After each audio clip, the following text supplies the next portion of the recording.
How to fix Wi-Fi connected to device but cannot provide internet. Hey everybody, welcome back to our YouTube channel.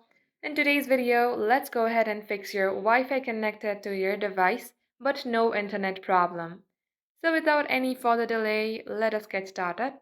Head over to your settings app first and tap onto connections, then tap onto Wi-Fi. As you do so, it will open up your Wi-Fi, tap onto settings. Here tap on view more. Then you will see DNS1 and DNS2. Now let's go ahead and change our DNS server. Make sure it's 8888 for DNS1 and 8844 for DNS2.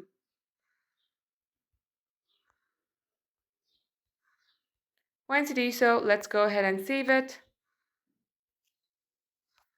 Once done, restart your device and this shall fix your problem. Thank you for watching the video till the very end. In case it had helped you in any ways, then do like and subscribe. We will get back to you soon with more tutorials like this. In the meantime, stay updated.